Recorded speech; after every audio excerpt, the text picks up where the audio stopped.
Hey everyone, we have Dr. Noémie Hoffman on the channel today. Tell everyone who it is, that you are, and what do you do? I'm an exotic vet. I work with exotic species. And when we talk about exotic species, it's actually just a fancy word to say that I'm working with any pet that is not a cat or a dog, I would say. Right. So I've been a vet for more than 8 years now. I'm getting old. And I'm working in Dubai right now. I've had a bit of experience with wildlife and everything like this, and with cats and dogs that I started with also. And right now I'm working with a bit more of the exotic pets. So with exotic pets and not being a cat and dog, that includes our lovely conversation today, parrots. So Absolutely. I'm sure you have seen and treated a lot of parrots in your career. Yeah, I do. I see a lot of them right now, especially because in the United Emirates, there's quite a lot of people that have parrots. They're big fans of them. I see them all the time. What made you choose being an exotic vet over just cats and dogs? It actually started because I was really attracted, and I'm still really attracted to everything that's wildlife and conservation of species. And then the thing is, I ended up here because I started with an internship in aquatic animals. And then I found another job, and then that other job actually was more private practice. So I ended up still doing a bit of cats and dogs, but we had a lot of exotic species coming on here. And it's actually the animals that people are not used to have, or the animals that are a bit weird to have, I would say, that really always attract me because it's different. It's something new and it's very interesting. The medicine itself from those species is actually very different. It's different from cats and dogs. You get to do a lot of various surgeries. That's what attracted me. What I really found interesting is that it's linked to the conservation part of the species I wanted to work with. When you treat a parrot, you can treat a parrot in a captive setting, which is a pet parrot, or you can treat a parrot that is linked to rehabilitation, animals that need to be released in the wild and those kind of things. And actually the link between conservation and pets that I really like. Do you see any differences between a captive parrot and a wild parrot in their behaviors? What do you notice the most? Medically speaking, you treat them the same if it's a wild one or if it's a captive one. The word captive seems a bit aggressive, but it's the case because they're not free to do whatever It's they want true. to. The pet animals are captive animals. Medically speaking, they get the same diseases and everything.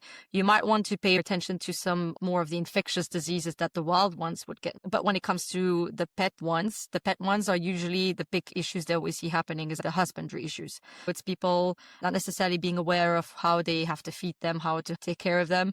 And if the whole system made people believe that it's easy to keep a parrot and that they're really fancy and very cute. You know, all of the videos on social media picture a beautiful image of them, but it's actually not as simple as you guys definitely know this. Having a parrot is not an easy task. Medically speaking, the diseases they get are the same. It would be more infectious when it comes to wild animals, and it would be more husbandry and nutrition related when it comes to the pet animals. Behavior wise, there's a lot of different challenges that we can see when it comes to the pet trait. You have the animals that actually develop behavioral issues that they would not necessarily have in the wild because they are in a captive setting, which is like confined setting. They need a lot of enrichment. In the wild, they would have a lot of enrichment going and looking, foraging for food. And here we actually give them the food in a plate. And then sometimes if you don't work on the enrichment of the environment, they might get bored, and then they get easily bored because I always compare them to little children that are like 3 years old. They always need to be stimulated. That creates some differences there. We take Gizmo to the exotic vet. He's not the same Gizmo. He actually turned into a wild animal. The only difference is that he can't fly, but he does his growling like they would in the wild. So that's interesting to know. They're not domesticated as much as we think that they can be. They still have their natural instincts, which is very interesting what you mentioned. When we got our birds for the first time, it wasn't even that long ago, only around 5 years ago, right? There's still some resources online, but you have to go digging and find the right ones. Because you mentioned social media where people see a small snippet of what it's like owning a parrot. And we're guilty in that way of our channel with Gizmo is entertainment and fun that a lot of people have messaged us or comment, I want one of these. And we realized this year is that we want to be able to provide some educational content because that 15-second video you see of Gizmo being fun is 1% of our daily routine with him. There are times, for one, that he doesn't talk, and two, our birds are very destructive. They're very messy. That they need enrichment, they need socialization. You have to be able to provide these things. And with the rise of parrot entertainment, we want to make sure that there's a lot more education. So that's one of the biggest reasons we really are excited to have you on, Dr. Noémie, because it's really critical with what's happening right now and the rise of social media and the rise of parrots online. And again. also the rise of trafficking because of social media birds. Everybody wants them. So it's a Yeah. very lucrative business for poachers now. And I Yeah, know sure. the African grey is becoming endangered because of this. Absolutely, absolutely. And Yeah. this is what we're highlighting. I saw a few numbers. It's $1 billion industry when it comes to poaching animals, actually. I think that the numbers that I saw was like 1.3 million African greys that were poached in the last 40 years for the pet trade. Those numbers are quite horrendous. When it comes to people not necessarily being ready, it's because, unfortunately, on social media, you see very small snippets of what is the life with an animal like this. A lot of people then end up thinking they're always fun, like you said, and always talkative. And then, unfortunately, 8 parrots out of 10, which is a horrible number. It's actually a very big number. 8 parrots out of 10 get rehomed in the 3 years after they got adopted. That's a massive amount of parrots, which is quite sad. Yeah. That highlights a bigger issue is that most of the people that actually end up getting parrots are not necessarily ready or got false expectations of what it would be to get a parrot. And my educational content is trying to highlight those kind of things, not necessarily when it comes to just the behavior, because I don't necessarily live with a parrot, so I'm not doing a lot of educational content when it comes to exactly living with a parrot. But I try to highlight the lack of proper knowledge when it comes to behavior-wise, but also nutrition for these animals. Because one of the big issues I see as a vet is that most of the animals that I see coming from pet shops, they're actually on a full seed diet. And a full seed diet, which people think is a very good thing, they're very proud to actually say, oh, I've been feeding him with sunflower seeds. And I was like, well, you have to have a chat, because that's really not what they have to eat. Because sunflower seed diets in general, they will love it because they're like 3 years old children. So they will love it. It's like treats to them. But it's full of fat. It's very low in vitamins, especially vitamin A's. It's very low in different calciums and amino acids, which means that if you only feed this to them, they will become depleted in different nutrients that they need. And then I see a lot of different things happening. I see a lot of respiratory diseases, skin diseases, feather plucking, a lot of different diseases actually linked to the bad diet. And that's just the diet itself. But then when it comes to behavior, of course, you must know this because you got Gizmo from he's a rescue. A lot of people actually end up getting them and then thinking they just leave them in a cage because that's how it was seen that parrots have to be kept, which is absolutely not true. And then they start to scream because they're bored and they don't have enough enrichment, and then they scream a bit more, and then people scream back, and then they scream a bit more, and then they get rid of the parrots. It's a whole system that needs to be seen again here, because the animals definitely get psychological and physical medical issues coming from these things. Yeah. I want to educate a lot more people this year about how captive birds become, like Gizmo was obviously caged for 16 years, but he really bonded.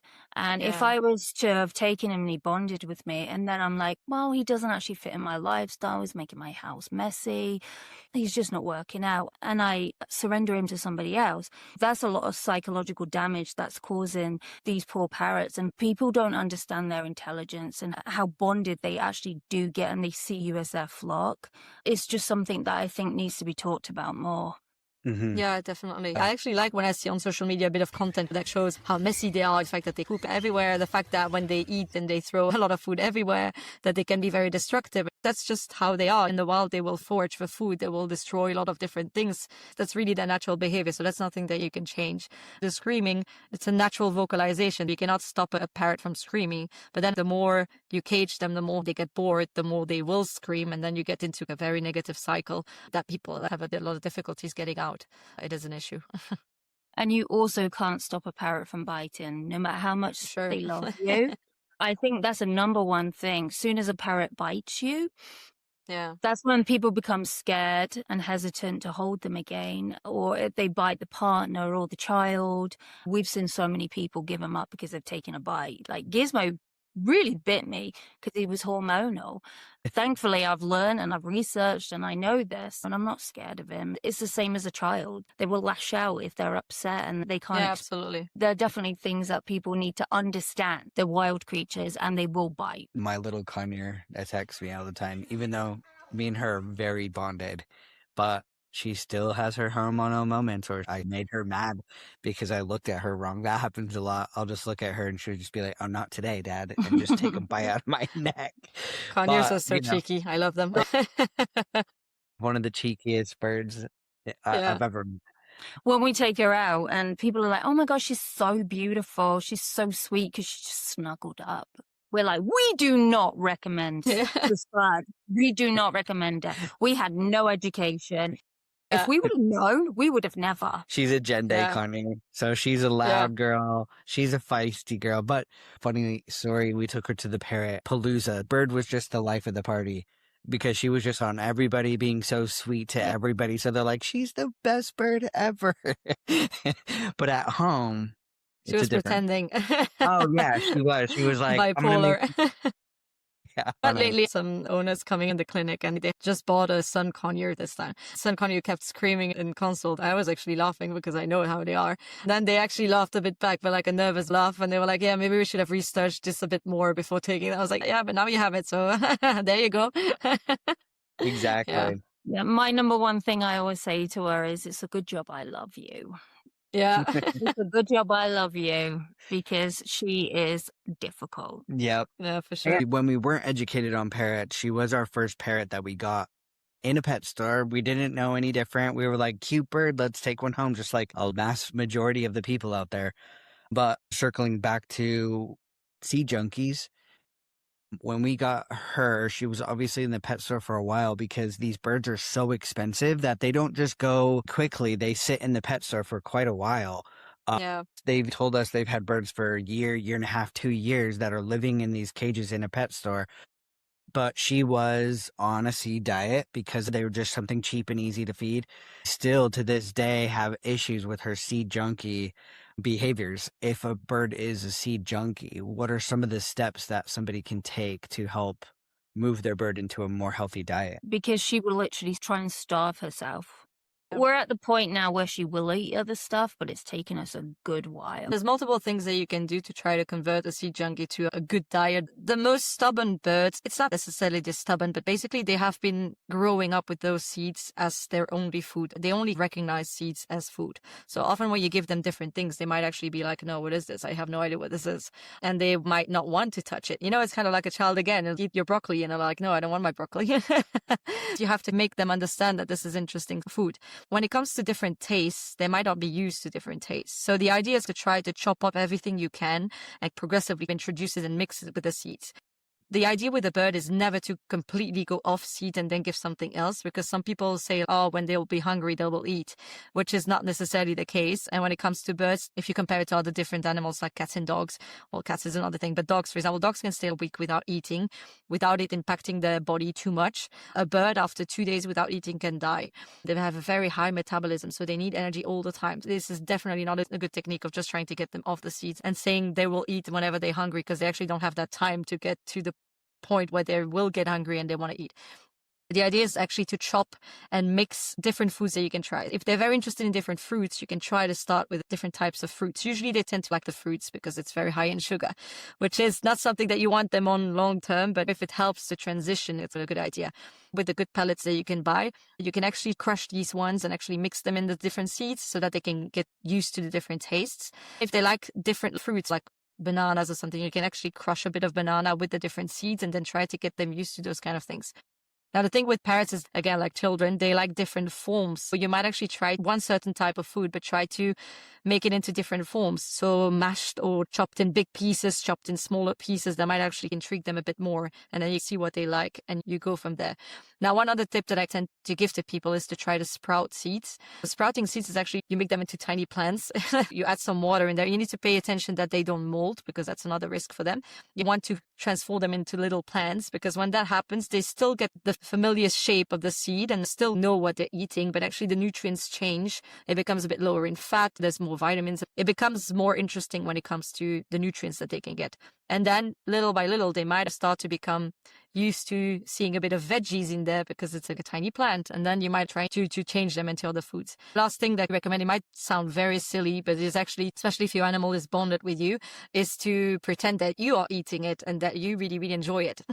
That sounds very silly, but parrots, they imitate by behavior. If they see you do these things, they want to come and pick into your plate, which often happens because a lot of people are like, my parrot wants to eat my food.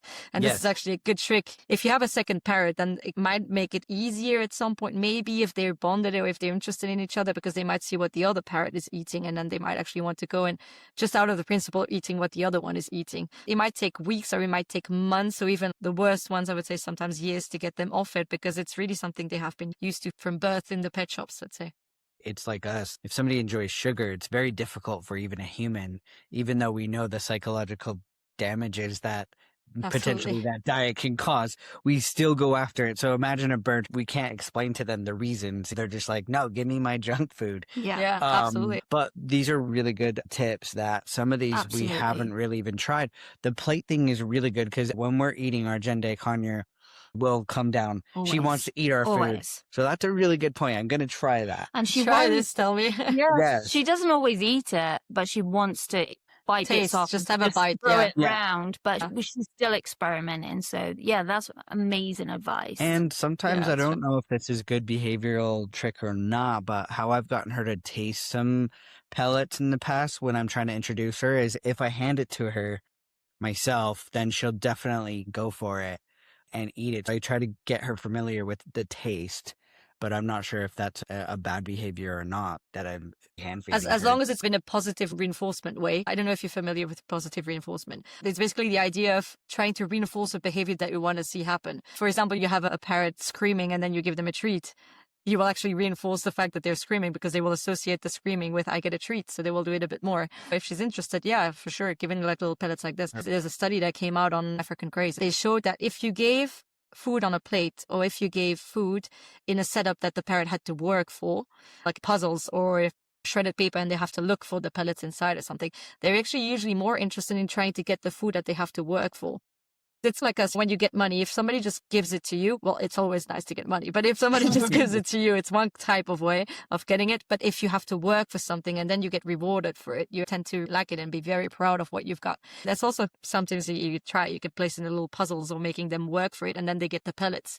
Once they're used to pellets and the good food and the different veggies and everything, you can actually use the sunflower seeds. I'm not saying that you cannot give them, but they should be limited to treats. You can use them to teach them different tricks or make them forage because they will be extra interested in the foraging part. That's funny about positive reinforcement because it's just made me think about Gizmo. I thought it was cute.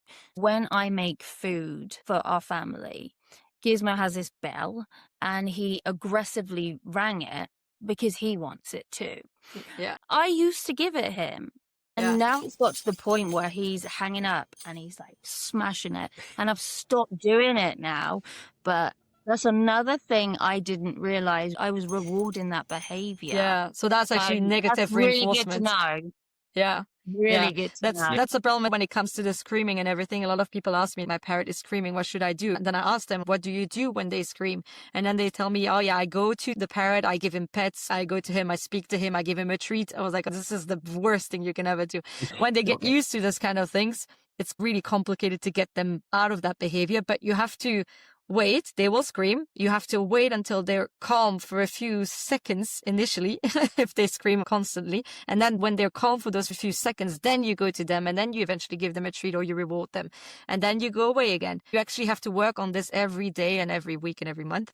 And then they know that if they're calm, they get a reward. Of course, if they scream, you don't reward them. But if they know that when they're calm, they get a nice interaction with you, whether it's food or pets or anything like this, then they will actually start to potentially be a bit calmer longer. You will not be able to completely stop them from screaming because that's their behavior, but they will actually understand that, oh, if I scream, I don't get a positive interaction with my human.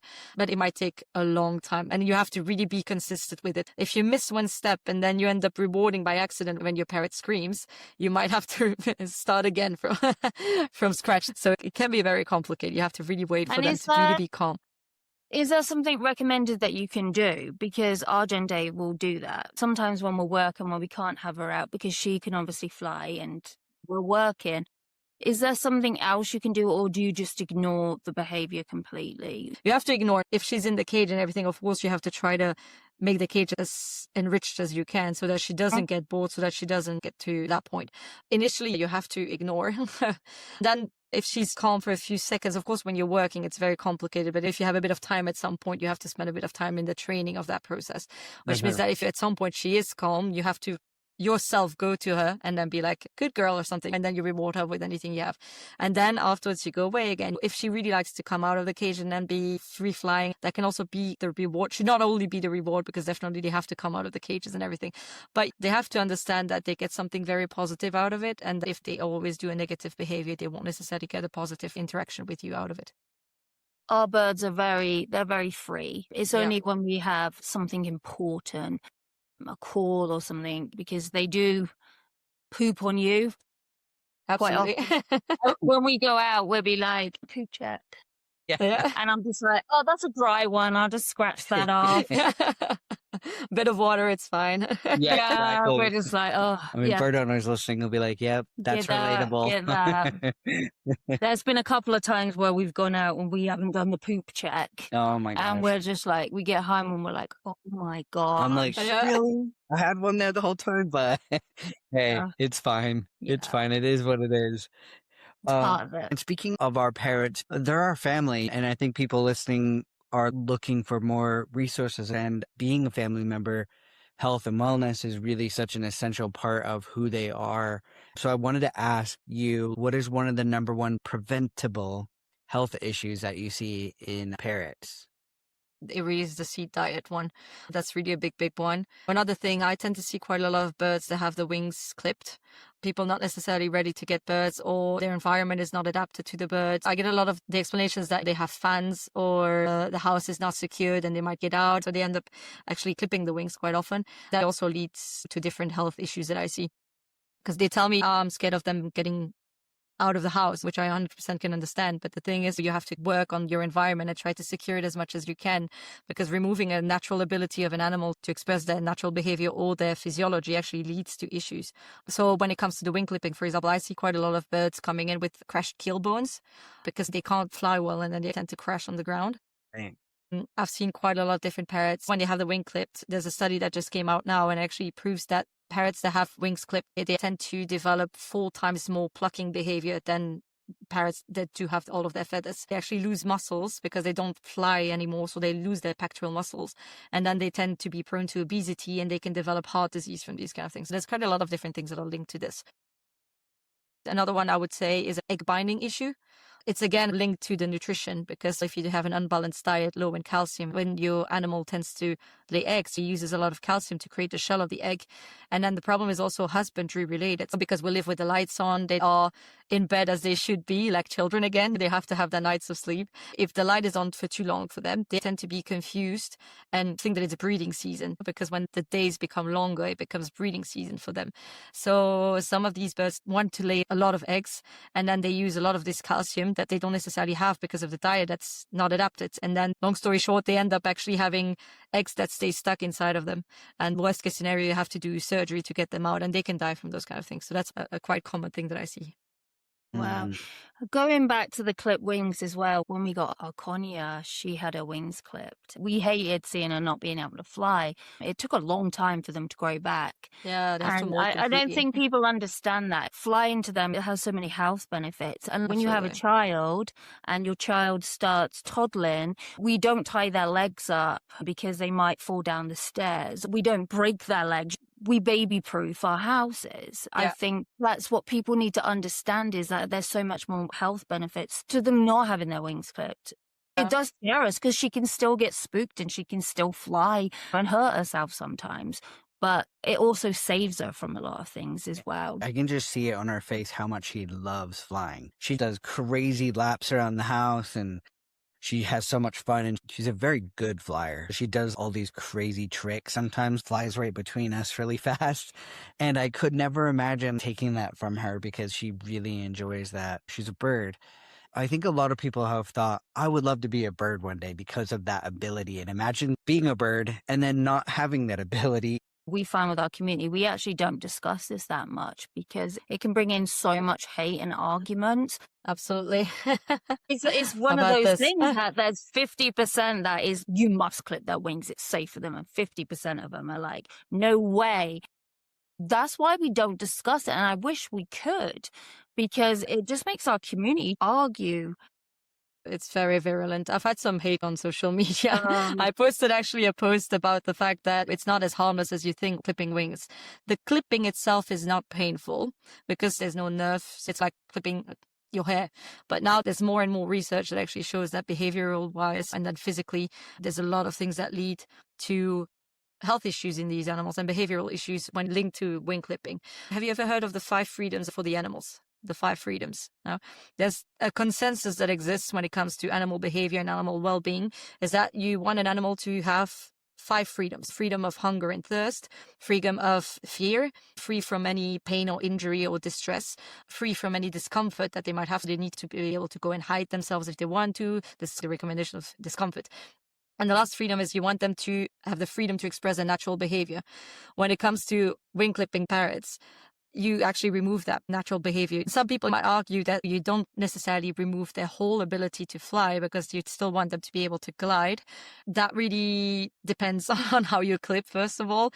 But even letting them glide will actually still predispose to obesity, will still lead to different muscle atrophies that they will have, different traumas that they could get. I understand that argument that people get scared of them hitting the fans or the windows. There are things that you can do, right? Also, it depends on the financial situation of everybody, but there's actually nets that you can place in front of the windows. There's a double door that you could make to prevent them from getting out. If you can get those fans that exist now where you actually don't have a fan anymore, there's different things that you can try to actually implement to make a safer environment. I know that it's a very touchy situation because I've had people saying we should remove your vet license because you're not a real vet, when I was just saying, listen guys, there are health risks associated with this. If you still want them to be able to glide, then technically they still can escape, but that means that if they are outside and you manage to not get them back, then they are actually prone to being eaten by a predator 100%.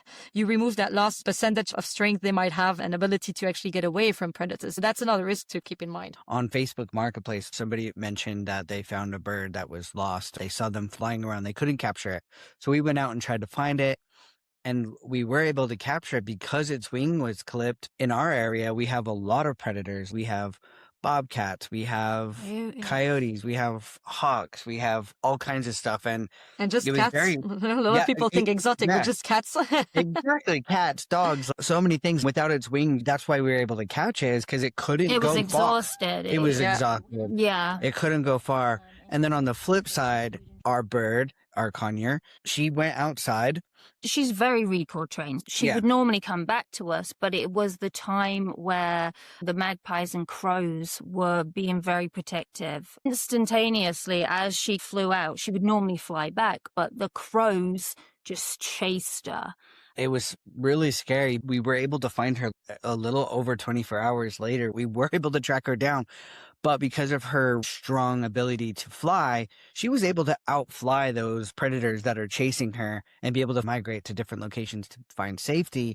But she didn't have that, or was too weak. She would have most likely been attacked and killed. We were really, really lucky for that. How often should you take your parrot to the vets? We take Gizmo for an annual checkup, but every 3 months, because he doesn't really take care of his own beak.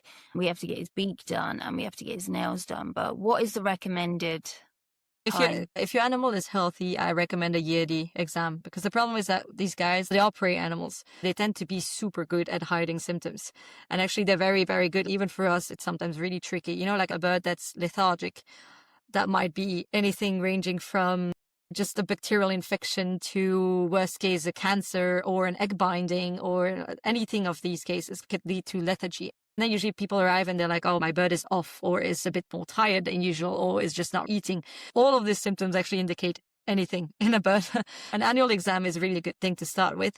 Then what I recommend is to take bloods, if possible, like a yearly too, because even on an annual exam, we can examine this. For example, is the beak fine? Is it overgrown? Do we have to trim it? Are there any big injuries that we can see? What's the body condition score? So for example, are they underweight or are they too fat? I recommend a weekly weighing of all of the animals at home. That's the first step that you can definitely do at home. But then sometimes you have people that said, actually, oh yeah, my bird is very good weight-wise, but when I palpated the bird was really underweight. You can actually palpate where the keel bone is, and then you associate and see how much muscle and fat they have there. There's a little grade that you can find on Google. If you Google body condition score in birds, it actually gives you an idea. And we want them to be around 2.5 out of 5. If they're at 1, that means that they're completely cachectic, which means they don't have any fat. If they're a 5 out of 5, they're just a ball. They should not be there either. So I had some people saying weight-wise, he's been very stable, but actually he was very skinny. And there was actually something growing inside of the animal. So when I palpated, I realized that the bird was really, really skinny, but the weight hadn't changed. And we know this because we have the files, the regular weights of these animals. The weight hadn't changed, but actually the animal was getting very skinny. You need to be able to palpate a lot of birds, which different owners might not necessarily do. But that's something that we might pick up on a physical exam. We can also look at the eyes, the ears, see if there's any infection on that side, cloaca, listen to the lungs. If we hear any cracks when we listen to the lungs or the heart, that might indicate some issues. But even then, we might have an animal that actually looks physically very well, very good, in a very good condition. I have some animals coming in, they are sick, they're not eating, and they look perfectly fine from the outside. And that's where bloods are very handy, because when you take bloods, you can actually see if there's any internal infection going on, if there's any anemia going on, if the liver's functioning well, the kidneys are functioning well. There's things that you can actually not necessarily know from the outside, because they're very good at concealing symptoms, but they're just a little ball. They're very complicated to palpate. It's not like a dog or a cat where you might actually palpate some masses. It's very difficult to feel this in birds. So these kind of things are very important. They will only typically show symptoms when it's already an advanced disease. You know, even when people tell me, oh, my bird hasn't eaten for a day, but it's only been a day, so it's fine. I told them, like, no, you come right away, because they have to be seen. That's a good point. Like I mentioned before, they're our family, they're our pets. We love them very much. So preventative care to us is extremely important. We actually have Gizmo's blood work book for March. Gizmo was really calm last time they did it. I watched the whole thing. It was very simple. He didn't even growl or flinch at that moment. He gets more stressed over his nail trims, to be honest, than that. But some people listening, they might get a quote from their vet and it might be expensive, so they put it off. It is, yeah. But at the same time, I think that is the responsibility of owning these animals, is knowing that they do come with expense, right? They're not cheap. They're not cheap, and you have to know that going into it as well. Not at all. Yeah. And there's no cheap pet, technically. When it comes to medical... So yeah, when it comes to medical care, of course, things are expensive. The thing is, vet care tends to be seen as a very expensive thing. We're actually not expensive when you look at it, because when you compare to like human medicine, it's true. I think it's 7 times cheaper than human medicine. We do the same things, the same surgeries, the same analysis and everything. It's going to be 7 times cheaper in a vet. The thing is, for humans, we have insurances and everything, which means that you don't necessarily see the real costs of things. So when you have to pay yourself and you don't have an insurance, while insurances exist, but when it comes to exotic animals, it tends to not be a wide used thing. Then when you have to pay, it costs money. Then unfortunately, people tend to think that they might just wait for it a bit longer. I try to communicate this on social media, is that if you wait and then they get sick and then I have to hospitalize or we have to do surgeries, it tends to be way more expensive than if you had done those little preventive care things. But when everything's fine, then usually there's no emergency that's being seen by owners, and then they're like, no, it's fine, he's eating well, etc. But that's where the problem is that they're very good at concealing their diseases. Yeah. We need to understand as humans, when we make that decision to bring a bird, a dog into our lives, is our responsibility then to follow up. And a lot of people don't do that. Yeah. I think they don't necessarily realize the cost of this kind of animals. In general, I don't think there's any cheap pet, because I really recommend for people to at least have some funds. It's not just the feeding, it's not just the husbandry, the setup and everything. It's really, you have to have a fund for medical care. Unfortunately, medical care is expensive. The medicines is expensive, but the whole setup when you go to a vet, we have to have x-ray machines, ultrasound machines that these cost tens of thousands of dollars. And of course, everything costs a lot of money. Unfortunately, you have to have that kind of funds ready. Don't wait for your animal to get sick until you get the funds, because then unfortunately you get into very bad situations. Usually vets, we tend to be very mindful and try to give help with payment plans and those kind of things, but it still is money. I think we're so glad to find exotic vets that are now becoming big on social media. You made 26,000. What is it in how long? Yeah, in how 4 long months. have you been? 4 months. That's 26,000 people that are becoming more educated. How does that make you feel? Are you excited about that, or is that something, that you're like, whoa? Yeah, kind of both. I'm excited about it because I wanted to get the word out. I wanted to really get people to understand what preventive care is and what happens when you don't take care of them. I might seem a bit dramatic sometimes in my posts, saying if you don't do this, your animal might die, but I'm actually not being dramatic at all. These are really cases that I see every day, and I'm a bit tired of having to see those cases all the time. If I only saw medical cases of animals that end up having, unfortunately, cancers or big infections that nobody could do anything about, and then, of course, yeah, for sure, then the vet is needed and everything. But when I see animals coming in because they're on seed diets, it's not just this. You have the reptiles, they're lacking the lights that they need. Rabbits are not necessarily on good diets and everything. I really wanted to get that message out. I saw it on social media 4 months ago. I didn't think it was going to go that quickly, which makes it a bit overwhelming because Totally. first of all, it's a lot of work to post on social media. You get a lot of messages. I sometimes get like hundreds of messages.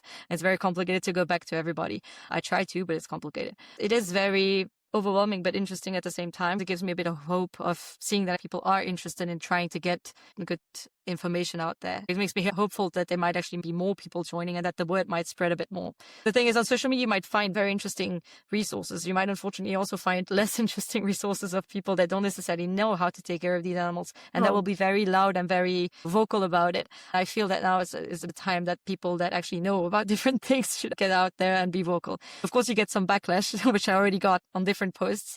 Even though I try to post about different topics, I might have some people being like, you have to talk about this. Why do you not speak about this? I was like, because social media only allows me to talk for 30 seconds. I'll give you a few slides. It's quite complicated to get everything out there, but it's interesting to see how excited people are and how happy they are with the content I've been posting. So it's quite nice. That- no, that's amazing. And I think we've learned now that you can't take every comment personally because you can post the most wholesome or you can post the most awesome advice, how to save your pet, and you will still get hate for it. So you just need to filter them out, not let them affect you. And that your time is also important. You want a community, but you can't do it all. The most frequent questions, maybe do a video on that. I'm hoping so many more people follow because we didn't know. People think we're experts and we're not. We're just winging it. We just wing it every day. With more people like you coming in, you've helped me so much today. That's nice. Now, when it comes to vet cares, even in vet cares, of course, we know quite a lot, and it's important for us to remind ourselves because sometimes we're like, no, maybe not. Because when you have very confident people coming in and be like, I've had birds my whole life, I know more than you. Sometimes actually they manage to make me doubt and be like, oh, maybe they do. But then sometimes I'm like, yeah. But sometimes I'm like, no, medically speaking, I know a bit more. It's very important to get people out there that know what they talk about. When it comes to medical care itself, if you compare to cats and dogs, there's a lot of things that are being known because these are the pets that everybody has had for decades. And when it comes to exotic animals, there's so many things that we as vets even still don't know because it's not been studied.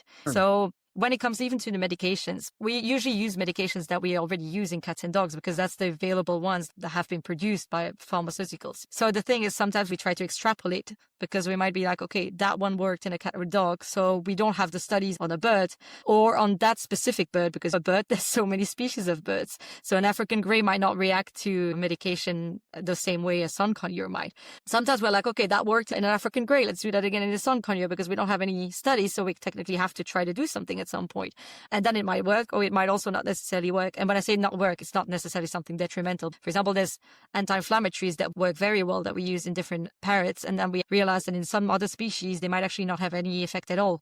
When it comes to the medical field of these exotic species, there's so many things that we still do not know. There's already a lot of things that we do, but there's still so many things that need to get out there. And there's a lot of studies that will start to come out. The more people will also bring their animals to the vet to actually care for them, the more we will get practice on these animals and know more and see how that one worked in that case, that one did not work. So that's also a thing, is that the exotic pet care is actually just at the beginning. We'll get there. We'll get better. It's already good, but yeah. Very good point and very interesting. I've been saying this. I feel like we're on the forefront of this new wave of exotic pets have definitely exploded, and very interesting that you say that because I wouldn't even have thought of that, but it makes sense that there's just not as much research because of the fact that it hasn't been studied for very long. And sometimes we think the world's been going for so long that we would just assume that you'll have all the answers to all of this stuff. Yeah, absolutely not. When it comes to different pets, this is the unfortunate thing, but the pets like rats or even when people have monkeys or something like this, on these species, they tend to be quite a lot known. But when it comes to pain management and those kind of things, because these species are usually used for research. When medication is used, these species actually, most of the research that we have comes from a research facility, but for human care, for human research. Right. That might bias some different things, but it also gives us some information on different things. For example, different species like chinchillas or parrots have not necessarily been used in research. I'm not saying that they have to be used in research, but the fact that they haven't been used in research actually gives us not that much information. And then we have to extrapolate with what we know in, for example, chickens or pigeons. And then you extrapolate in different species. So yeah, that's how it works. Yeah, that's interesting. For our listeners, if they're thinking about getting an exotic animal or they already have one and they haven't really taken care of it, what would be your top advice? If they don't have an animal yet and they want to get one, they absolutely need to know what they're getting into. So they have to do their research from reliable sources, preferably. Not necessarily just, oh, I've had a parrot my whole life, so I know how this works, because that might be true. It might also not be true. So try to get your medical research, the behavioral research, the nutrition, the husbandry, all these kind of things in. And then try to really pick your parrot, because we're talking about parrots here. I would really try to pick your parrot. So for example, you said conures are very loud or very cheeky or very complicated. I'm not saying that there's one easy parrot, but there's some species that are a bit less loud, a bit less noisy, a bit less cheeky. So try to also see how your lifestyle might adapt to this bird, because I'm 100% for lifestyles being adapted to birds. If you expect the bird to 100% adapt to your lifestyle, I'm not sure that this is a good fit. For example, if you love to have nights where all of your lights on and you might not leave the bird in a calm environment or with a blanket or something on top of the cage where they sleep, and you have loud music on all the time and everything, then definitely that might not be the best pick, because they really need to sleep. Otherwise, they will start screaming, and then you get into the negative one. Now, the thing is, nutrition and husbandry, I really keep insisting on these ones, but really make sure that you get all of the information adapted to the species specifically that you will get, because a conure will not eat necessarily the same things as an African grey or a species of macaws. They also have different nutritional requirements, and make sure that you know exactly what you need to know for that species. And then if you want to get a pet, there are some good pet shops out there. I keep saying that the pet shops are very bad. I think that's not necessarily it. I'm just saying that most of the recommendations that come from most of the pet shops, unfortunately, are not necessarily always the best, but there are some good pet shops out there. But I would recommend definitely to get your parrot, if you can, as a rescue, but be ready to know what you're getting and to take them as a rescue. If not, then try to go to very professional breeders that you can find, and make sure that you get all of the paperwork that you need, because the poaching of the animals is a real thing. So make sure they do not come from the wild, that they are being captive bred. A good breeder should have them identified with a ring or with a microchip, and then they should already have run a few tests. What I recommend are some tests against, for example, I don't know if you know about virus or circovirus or chlamydia, even influenza, like the bird flu that's going around in different countries. If they have been in contact with outside birds, these are definitely things that they might be in contact with. If they have been captive bred and everything, and there's no contamination with other spillover with other birds, then you might be a bit on the safe side. But I would really definitely ask the breeder what kind of environment the bird grew up, if there is any tests that they have done medically speaking to ensure that they're disease free. That's also a guarantee to see if they have been doing proper things and taking care of the birds. Because if they said no ring, no identification, no testing, no need, and then they give you the bird, that might be a red flag that would have paid attention to. Make sure that you are ready to commit for 60, 80 plus years, depending on the birds. And that's a constant living with a toddler. Yes. Again, that 3-year-old child, really make sure about that. If you are ready and you really want to commit, then make sure that you do things properly. You get them from a safe environment, a good licensed breeder, that they're disease free. And if you feel that this is not for you and you realize this and you step away from it, then thank you very much. That's exactly what I want to see. If you feel confident, then do the things in the proper way. But if you feel that you're not, then don't hesitate to walk away from it.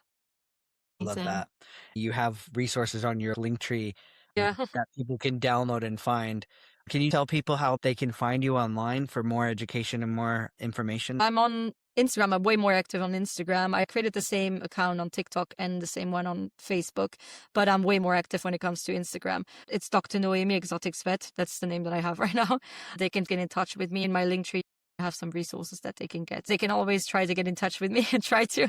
For now, I still manage to get back to the messages. I'll try to continue as much as I can. Of course, the more people, the more messages I will get, but I'll try to put a system in place to try to get people out there. I try to post one real, one general post a week, one about birds, one about reptiles, one about aquatic species, and one about mammals, the exotic mammals. I try to rotate between these so they can just have a look and see what I post and see if that might be of interest to them. But of course, I cannot do a whole medical course on all species that exist in one post like some people expect me to do.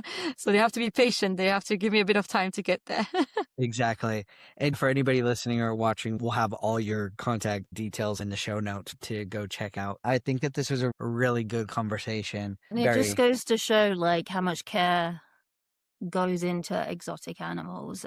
Absolutely, we've only just scratched the surface. So absolutely. I'd love to dive in longer, but we know it's bad time in Dubai. But it's No worries. I can come back.